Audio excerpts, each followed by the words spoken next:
ಒಂದನೇ ಅರಸುಗಳು 3ನೇ ಅಧ್ಯಾಯ 11, 12ನೇ ವಚನ ನಾವು ಧ್ಯಾನ ಮಾಡ್ಕೊಳ್ಳೋಣ. ಆತನು ಅವನಿಗೆ, ನೀನು ನಿನಗೋಸ್ಕರ ದೀರ್ಘಾಯುಷ್ಯವನ್ನಾಗಲಿ ಐಶ್ವರ್ಯವನ್ನಾಗಲಿ ವೈದ್ಯಗಳ ಪ್ರಾಣವನ್ನಾಗಲಿ ಕೇಳಿಕೊಳ್ಳದೆ ನ್ಯಾಯ ನಿರ್ಣಯಿಸುವುದಕ್ಕೋಸ್ಕರ ವಿವೇಕವನ್ನು ಬೇಡಿಕೊಂಡಿದ್ದರಿಂದ ನಿನ್ನ ಭಿನ್ನವನ್ನು ನೆರವೇರಿಸಿದ್ದೇನೆ. ನೋಡು, ನಿನಗೆ ಜ್ಞಾನವನ್ನು ವಿವೇಕವನ್ನು ಅನುಗ್ರಹಿಸಿದ್ದೇನೆ. ನಿನ್ನಂತ ಜ್ಞಾನಿಯು ಮುಂಚೆಯೂ ಇರಲಿಲ್ಲ, ಮುಂದೆಯೂ ಇರುವುದಿಲ್ಲ. ಆಮೆನ್. ಇಲ್ಲಿ ದೇವರು ಸೊಲೊಮೋನನಿಗೆ ಜ್ಞಾನ ವಿವೇಚನವು ಹೆಂಗ್ ಕೊಡ್ತಾ ಇದ್ದಾನಂದ್ರೆ, ಮುಂದೆನೂ ಇಲ್ಲ, ಇನ್ನು ಮುಂಚೆನೂ ಇರೋದಿಲ್ಲ, ಅಷ್ಟು ಜ್ಞಾನ ಕೊಡ್ತಾನಂತ. ನೋಡ್ರಿ, ನಾವು ದೇವರಿಂದ ಜ್ಞಾನ ಹೆಂಗ್ ಪಡ್ಕೋಬೇಕು? ಜ್ಞಾನ ಅನ್ನೋದು ಎಷ್ಟು ಇಂಪಾರ್ಟೆಂಟ್ ನಮ್ಮ ಜೀವಿತಕ್ಕ.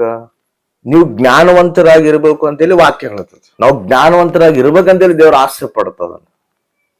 ಮತ್ತೆ ದೇವರಿಂದ ನಾವು ಜ್ಞಾನ ಹೆಂಗ್ ಪಡ್ಕೋಬೇಕು? ಸೊಲೊಮೋನು ಈ ಜ್ಞಾನನ ಪಡ್ಕೊಂಡು ಈ ಜ್ಞಾನೋಕ್ತಿಗಳು ಬರೀತಾರ.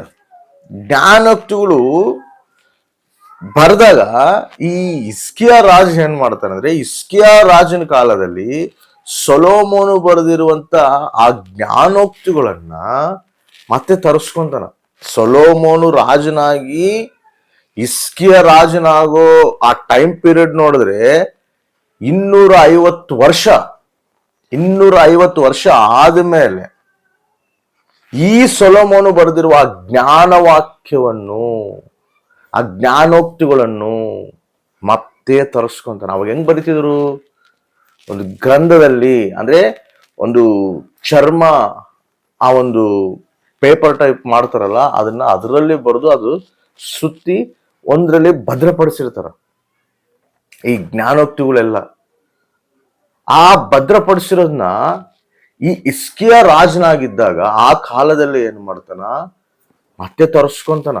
ನೋಡ್ರಿ, ಜ್ಞಾನನ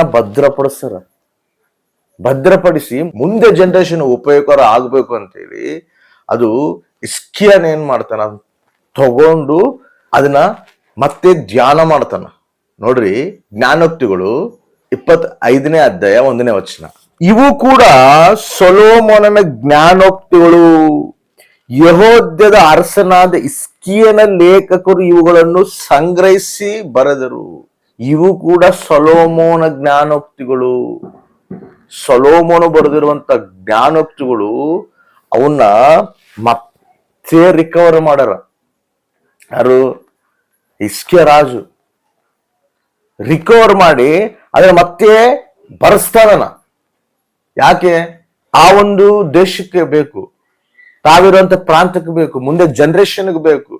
ಏನು? ಜ್ಞಾನ ಬೇಕು. ಜ್ಞಾನ 3 ರಕವಾಗಿ ನಮಗೆ ಬರ್ತದೆ. ಹೆಂಗಂದ್ರೆ, ಒಂದು ದೇವರಲ್ಲಿದ್ದ ಬರುವಂತ ಜ್ಞಾನ, ದೇವ್ರ ತಲೆ ಕುತ್ಕೊಂಡು ದೇವರಲ್ಲಿದ್ದ ಹೊಂದುವಂತ ಜ್ಞಾನ, ದೇವರಲ್ಲಿದ್ದ ಪಡ್ಕೊಳ್ಳುವಂತ ಜ್ಞಾನ.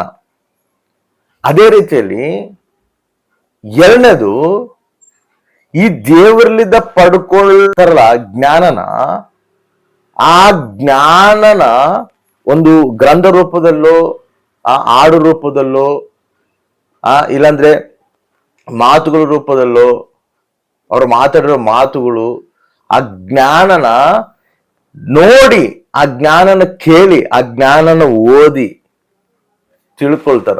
ಜ್ಞಾನನ ಅಂದ್ರೆ ದೇವ್ರ ತಲೆ ಪಡ್ಕೊಳ್ಳಿರುವಂತ ಜ್ಞಾನನ ಯಾರು ಪಡ್ಕೊಂಡಿರ್ತಾರೋ ಅವ್ರು ಹೆಂಗ ಗ್ರಂಥ ರೂಪದಲ್ಲಿ ಬರೆದಿರ್ತಾರೋ ಆ ಗ್ರಂಥಗಳು ಓದಿ ಜ್ಞಾನ ಪಡ್ಕೊಳ್ಳೋರು ಕೂಡ ಇರ್ತಾರ. ಅದೇ ರೀತಿಯಲ್ಲಿ 3ನೇದೇನು ಗೊತ್ತಾ? ಜ್ಞಾನ ಪಡ್ಕೊಳ್ಳೋದೇ ಅಲ್ಲ, ಆ ಜ್ಞಾನ ಪಡ್ಕೊಂಡು ಆ ದೈವಿಕ ಸಂಬಂಧವಾದ ಜ್ಞಾನ ಇಟ್ಕೊಂಡು ಅದ್ರ ಪ್ರಕಾರ ನಡಿಬೇಕು, ಅದ್ರ ಪ್ರಕಾರ ಜೀವಿಸ್ಬೇಕು. ಅದು ನಾವು ಜ್ಞಾನವಂತರಾಗಿ ಜೀವಿಸುವಂತ ಲಕ್ಷಣ. ನಾವು ಜ್ಞಾನವಂತರು ಅನ್ನಿಸ್ಕೊಳಕ್ಕೆ ಅದು ಒಂದು ಮಾದರಿ. ಅದು ಜ್ಞಾನ ಪಡೆಯೋದೆಲ್ಲ ಜ್ಞಾನನ ಪ್ರಕಾರ ನಾವು ನಡಿಬೇಕು. ನಡೆದಿಲ್ಲ ಅಂದ್ರೆ ಏನಂತಾರೆ ಗೊತ್ತಾ? Educated fool. ನೀನು ಎಜುಕೇಟೆಡ್ ಫೂಲ್ ಅಂತ ಎದಕ್ಕಂತ ಹೇಳಿದ್ರೆ, ಓದಿ ಜ್ಞಾನ ಐತಾದ್ರೆ ಅದ್ರ ಪ್ರಕಾರ ನಡೆದ್ ಗೊತ್ತಿಲ್ಲ ನಿನಗೆ, ಎಜುಕೇಟೆಡ್ ಫೂಲ್ ನೀನು ಅಂತ ಹೇಳ್ತಾರೆ. ಜ್ಞಾನ ಸಂಪಾದಿಸೋದು ಎಷ್ಟು ಮುಖ್ಯನೋ ಆ ಜ್ಞಾನ ಪ್ರಕಾರ ನಡ್ಕೊಳ್ಳೋದು ಕೂಡ ಅಷ್ಟೇ ಮುಖ್ಯ. ಅದಕ್ಕೆ ಯಾಕೋಬ ಪತ್ರಿಕದಲ್ಲಿ ಒಂದು ಮಾತು ಬರೀತಾನೆ, 1ನೇ ಅಧ್ಯಾಯ 22ನೇ ವಚನ, ವಾಕ್ಯದ ಪ್ರಕಾರ ನಡೆಯುವವರಾಗಿರ್ರಿ, ಅದನ್ನು ಕೇಳುವವರು ಮಾತ್ರವೇ ಆಗಿದ್ದು ನಿಮ್ಮನ್ನು ನೀವೇ ಮೋಸಗೊಳಿಸಬೇಡಿರಿ. ಬರೇ ಕೇಳುವವರೇ ಅಂತಲ್ಲ, ಅದ್ರ ಪ್ರಕಾರ ನಡೆಯುವಂತವ್ರಾಗಿರ್ರಿ. ನಾವು ನಡೆಯುವಂತವ್ರಾಗಿರ್ಬೇಕು. ಜ್ಞಾನನ ಪಡ್ಕೊಳೋದೆಲ್ಲ ಆ ಜ್ಞಾನ ಪ್ರಕಾರ ನಡೆಯುವಂತವ್ರಾಗಿರ್ಬೇಕು. ವಾಕ್ಯನ ಕೇಳೋದಂತೆ ಅಲ್ಲ, ಆ ವಾಕ್ಯಾನುಸಾರ ಜೀವಿಸುವಂತವ್ರಾಗಿರ್ಬೇಕು. ಅದೇ ವಾಕ್ಯವು ನಮಗೆ ಕಲಿಸ್ತಿರುವಂತ ಪಾಠ. ಜ್ಞಾನ ಯಾಕೆ? ನಾವ್ ಇನ್ನೊಬ್ಬರಿಗೆ ಮಾದರಿಕರವಾಗಿ ಜೀವಿಸಕ್ಕೆ. ಜ್ಞಾನ ಯಾಕೆ? ನಾವ್ ಇನ್ನೊಬ್ಬರಿಗೆ ಜ್ಞಾನ ಕಳಿಸಕ್ಕೆ. ನಾವೇ ಅದನ್ನ ಸರಿಯಾಗಿ ನಡ್ಕೊಂಡಿಲ್ಲ ಅಂದ್ರೆ, ನಾವೇ ಆ ಜ್ಞಾನದ ಪ್ರಕಾರ ಜೀವಿಸಿಲ್ಲ ಅಂದ್ರೆ, ನಾವೇ ಜ್ಞಾನ ಇಟ್ಕೊಂಡು ಇನ್ನೊಬ್ಬರಿಗೆ ಮಾದರಿಕರವಾಗಿ ನಡೆದಿಲ್ಲ ಅಂದ್ರೆ ಇನ್ನು ವೇಸ್ಟ್ ಅಲ್ಲ ಜೀವಿತ. ಜ್ಞಾನ ಪಡ್ಕೊಂಡ್ರು ಕೂಡ ಅದಕ್ಕೇನು ಪ್ರಯೋಜನ ಐತೆ? ಏನು ಪ್ರಯೋಜನ ಇಲ್ಲಲ್ಲ. ನಾವು ಜ್ಞಾನ ಪಡ್ಕೊಂಡು ಅದ್ರ ಪ್ರಕಾರ ನಡೆಯುವಂತವ್ರಾಗಿರ್ಬೇಕು. ಅದಕ್ಕೆ ದೇವ್ರ ವಾಕ್ಯವನ್ನ ಅಂತ ಹೇಳ್ತದೆ, ನೀವು ಲೋಕಕ್ಕೆ ಬೆಳಕಾಗಿದ್ದೀರಿ. ನಾವು ಲೋಕಕ್ಕೆ ಬೆಳಕಂದ್ರೆ ಏನು? ನಾವ್ ಇನ್ನೊಬ್ಬರಿಗೆ ಮಾದರಿ ತೋರಿಸುವಂತವ್ರಾಗಿರ್ಬೇಕು. ನಾವ್ ಇನ್ನೊಬ್ಬರಿಗೆ ದಾರಿ ತೋರಿಸುವಂತವ್ರಾಗಿರ್ಬೇಕು. ಹೆಂಗ್ ತೋರಿಸ್ತಿ? ದೈವಿಕ ಜ್ಞಾನ ನಮ್ಮಲ್ಲಿ ಇರ್ಬೇಕಲ್ಲ. ಕೂಡನು ದಾರಿ ತೋರ್ಸಕ್ ಆಗೋದಿಲ್ಲ ಅಂತ ಹೇಳ್ತಾನ. ಮತ್ತೆ ನಾವು ಜ್ಞಾನವಂತರಾಗಿದ್ದು ಇನ್ನೊಬ್ಬರಿಗೆ ನಾವು ಮಾದರಿ ತೋರಿಸುವಂತವರಾಗಿರ್ಬೇಕು. ಜ್ಞಾನ ಪಡ್ಕೊಂಡು ಆ ಜ್ಞಾನನ ಇನ್ನೊಂದು ಜನರೇಷನ್ಗೆ ನಾವು ತಿಳಿಸುವಂತವರಾಗಿರ್ಬೇಕು. ನಾವೇನ್ ಕಲಿತಿರ್ತೋ ಅದು ಇನ್ನ ಜನರೇಷನ್ಗೆ ನಾವು ಕಳಿಸುವಂತವ್ರಾಗಿರ್ಬೇಕು. ನಾವು ಜೀವಿಸಿ ಅದೇ ಮಾದರಿ ಅನೇಕರಿಗೆ ನಾವು ತೋರಿಸಿ ಅದ್ರ ಪ್ರಕಾರ ಅವ್ರನ್ನ ಕೂಡ ನಡೆಸುವಂತವ್ರಾಗಿರ್ಬೇಕು. ಅದೇ ದೇವರ ವಾಕ್ಯ ಹೇಳುತ್ತದೆ. ಮತ್ ನಾವ್ ಹೆಂಗ್ ನಡೀತಿದ್ವಿ? ನಾವ್ ಹೆಂಗ್ ಜೀವಿಸ್ತಿದ್ವಿ? ಜ್ಞಾನ ಪಡ್ಕೊಂತಿದೀವಾ? ಆ ಜ್ಞಾನದ ಪ್ರಕಾರ ನಡ್ಕೊಂತಿದೀವಾ? ವಾಕ್ಯ ಜ್ಞಾನನ ನಾವು ತುಂಬಿಸ್ಕೊಂತಿದೀವಾ? ಹೆಂಗ್ ನಾವು ಜೀವಿಸ್ತಿದ್ವಿ? ನಾವು ಪರೀಕ್ಷಿಸ್ಕೋಬೇಕು. ದೈವಿಕ ಜ್ಞಾನ ಪಡ್ಕೊಂಡು ದೈವಿಕ ಜ್ಞಾನ ಪ್ರಕಾರ ನಾವು ನಡೆದು ಅನೇಕರಿಗೆ ಮಾದರಿ ತೋರಿಸುವಂತರಾಗಿರ್ಬೇಕು. ಇನ್ನ ಬರ ಜನರೇಷನ್ಗೆ ನಾವು ಮಾದರಿ ಆಗಿರ್ಬೇಕು.